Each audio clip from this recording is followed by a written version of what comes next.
all of you, sort of. I'm just curious as to how much market research did you really do to figure out how many customers you were maybe hoping to reach?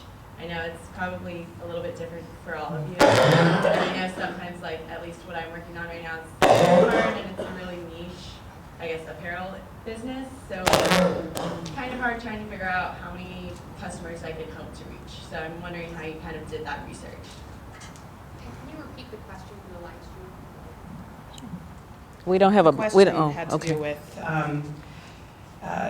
if a person is launching a new business, how many customers you need to reach, how do you actually implement market research that effectively allows you to understand what the customer needs, what the customer wants, what the customer will buy, particularly in a situation where you're launching, as our questioner is, a niche business in the fashion industry? You know, I just finished a project with a client, and they were missing a large group of their population, and so our market research consisted of a number of surveys, focus groups, competitive analysis, another group of surveys. We did a lot of exhaustive surveys because they have a large population. It is a school, and they were missing a number of opportunities to engage. So our market research was really, really survey driven. So it just depends, and that was in that particular situation. It just really depends on what you need to look at. We needed to hear from potential users of the service to understand, you know, why they didn't use it and you know, what their needs were. So we constructed a survey tool, came back, constructed another survey tool, did some focus group studies, and even involved the faculty at that particular point to get their input as well. So it was exhaustive, but it was very telling. Yeah. So for us, one of the things that we did was knowing our competition, which is what I think is a big part of marketing for us, is to know what you're up against, who else is in that scenario, cost points, what they do and who they're targeting, and how they do that was something that we looked into a lot. Was a big part for us.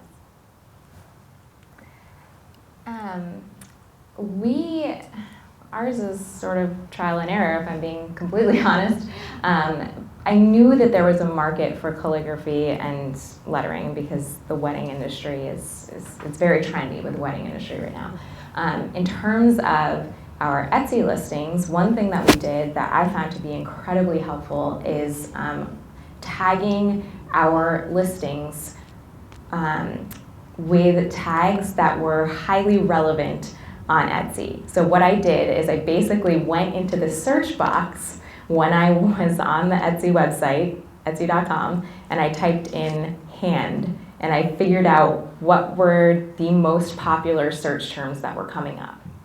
And I figured, well, I'll tag my listings with the top search terms and see if I can get any kind of traction with that. And if that's not working, then I'll go back to the drawing board and I'll do it again. That kind of tagging is called search engine optimization, SEO, and that's really a big part of how I've been successful doing business within the Etsy platform.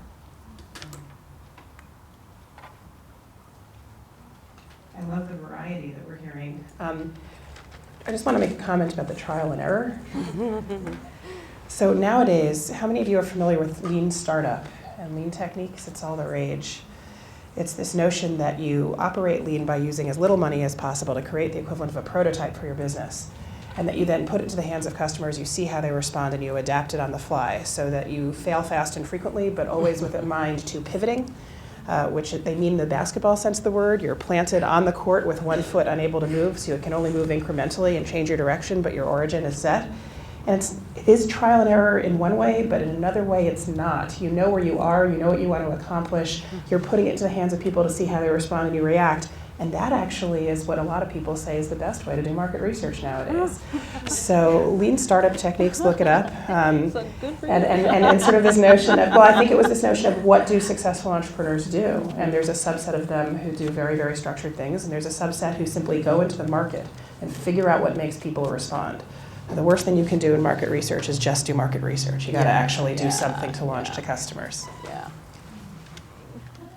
wondering how much consideration you put into a legal structure, whether you should incorporate, form an LLC, and in a related question, how much thought was put into insurance, like errors and omissions, or You guys any are probably best any for that. other mechanisms to protect No. you? You know, I being a sole proprietor, I work for myself, and I have a sole prop. So I operate with a sole prop. I've done a DBA and do my business license and the whole thing, and I've been okay with that. I have needed to use general liability insurance when I'm doing certain types of events, that kind of thing, and you can get that easily and get it for certain periods of time. So you don't have to carry it. But I don't sell a product or service, so my situation is probably a little bit different from the ladies, because you have customers, you have students coming in and out. So her situations, their situations are probably a little bit different.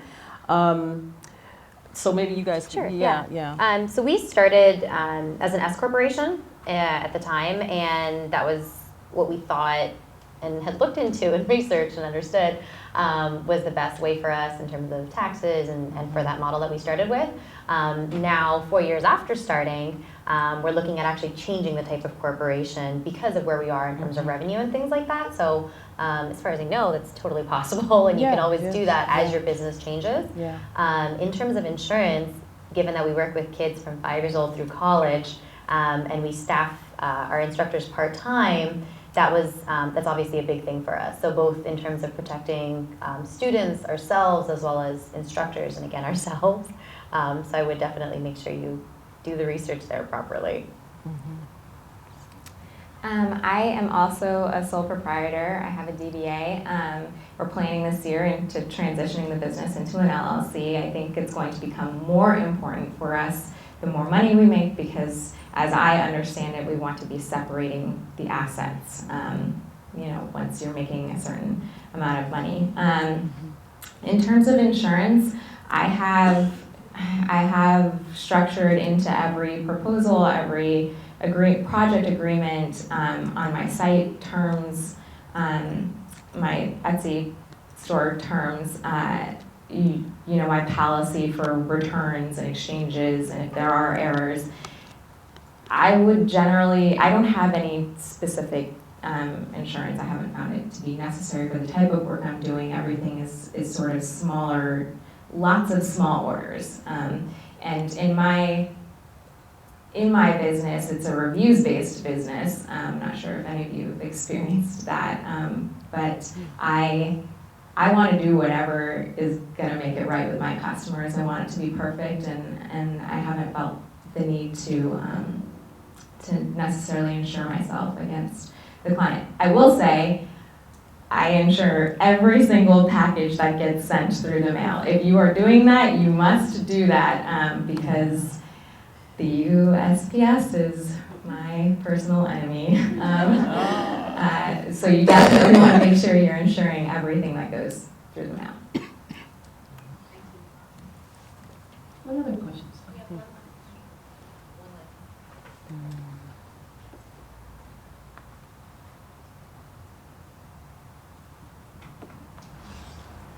I was wondering if any of you belong to EO, and if you do, what your thoughts are about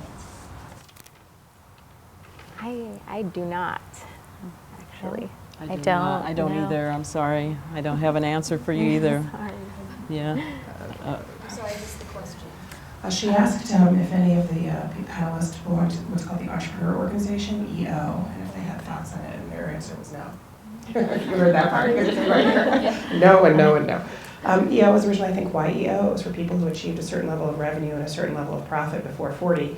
And the people who were a part of YEO liked it so much that they continued it after they got 40, and they decided out of a sense of decorum to drop the Y, because they wanted to admit that MEO, Middle-Aged Entrepreneurs Organization, didn't sound nearly as good. I've heard very, very good things from many of the people who come into my classrooms who are attached to EO. One of the challenging things for entrepreneurs typically as their businesses grow is it gets lonely. It's lonely at the top. It's good to be king or queen, but it's still lonely. You don't necessarily have people who are dealing with the same sorts of decisions with the same responsibilities, and some of those decisions come with such emotional heft. You know, you're dealing with other people's lives, their livelihoods, these sorts of things. And I joke that I was a misanthrope when I became a professor. I didn't really like people. I thought, I'm not going to I'll become a professor. I'll never have to deal with people. I don't know what I was thinking. You know, I was young and stupid. All I do is deal with people all of the time. But one of the things that teaching has done is it's made me a better person, because I hear all of these stories and I realize everybody's really just trying to do their best. And entrepreneurs agonize over these very, very, very challenging decisions. And it's amazing for them, therefore, to be able to find that support group. And so EO is one of them.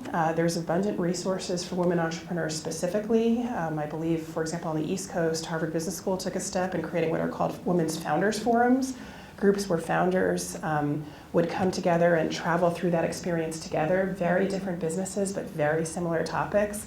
Really sort of a support group, but one that's very business focused and results focused. So I actually brought a list of a lot of resources for those of you who want to ask afterwards. And some of those resources are these sorts of things which bring these people together to share. And I'm sure as you grow your businesses, you are going to know EO much, much more than you do today.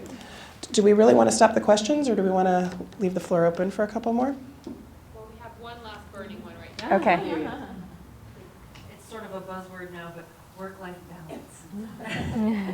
And so Julie, you touched on, you know, being very emotionally invested in your work, and so how do you, I guess, make sure that you're taking that oxygen mask and putting it on yourself first in order to be able to take care of your business? You know, I just adopted this policy for myself that I can take a sick day. You know, you're used to taking sick days when you work for somebody else. When I'm tired and burned out, you know, I stop. I truly do. I have to stop. Now, I don't have, I think somebody said you said young children. I don't have young children at home anymore. I do have a dog who acts like a little baby though, but I don't have young children. So, but I have to stop. You have to still maintain that balance, or you, like you said, you can't give to the next client or customer. So I find myself needing to take those breaks. I exercise regularly. I try to eat pretty well, you know, healthfully, and so you just have to, that's my sense of balance. And you have to tell people when you can't do something for them, it's just no. You know, you have to turn the nose on, if you will. I think I'm trying to find my balance right now, so I don't know if I've achieved that. You need this one? Or sure. I think one of the things that's helped me is finding something that lets you just get into it. So whether it's running or going to the gym or yoga, having somewhere or something that you can do that you have balance for that point in time when you're doing it has been really helpful. And I'm still working on finding that balance, I think, too. Those are good suggestions for me, because I have not yet learned how to implement those things. Work-life balance is the unicorn for me. I don't know. I haven't found it yet. I would say it's so important to be in control of your life. And that means making the conscious decision that these are the hours I'm going to work. These are the hours I'm not going to work. I don't have to be a slave to my devices. I just don't. It's difficult for me because I operate an online business. So every piece of correspondence I receive is business, is money, is a potential client. But I think you have to be conscious. You have to be very conscious about it and be able to learn to say no, be able to make the time for yourself to exercise, to eat right, to spend time with your family and friends. Yeah. But yeah, it's really hard. It's hard. I joke that my autobiography is going to be called The Myth of Work-Life Balance, but anyway, that's just me. I want to bring it back here to wrap up the Q&A session. I want to give each of you a chance to give sort of a final thought to those who are assembled before we break for more networking, as I understand it. What final thought or pearls of wisdom or advice do you have for all the folks who are in the audience? You know, I would say if you're considering starting a business, do so. Do it. Don't give it a whole lot of thought. I do believe that you do need to have some roadmap for yourself. But so many women seem tentative or scared, or they're hesitant because we've gotten to this place where we think certain things need to look a certain way, and there's a certain model that needs to shape up, and it's just not true. You'd be surprised at what you can do with your one self. My husband and I sold our house recently, and I had my old wedding. I've been married a long time. I had my old wedding dress hanging in the closet, and I just Googled, I said, what to do with a wedding dress? I met a woman online who was taking wedding dresses and remaking them into burial gowns for babies in the neonatal unit. How cool is that? I mean, she had been a nurse, she retired, and I mean, look at what she's doing. One person. She met me, I took this horrible costumey looking dress, which was, nice in its day. I've been married 31 years, so it's old. It was way old. So, I mean, it was nice in its day. But I mean, how cool is that to think about that? And she said, I can make about 5 burial gowns for parents who, I mean, it is a sad thing, but I thought, what a great idea. And she met me, I sent my, dress to her, and it was just wonderful. So one person can do a whole lot of good, and she's starting this business. We're going to talk some more, but I just thought, what a great idea. So don't think just because you're one, you can't make it happen. So that's my 2 cents.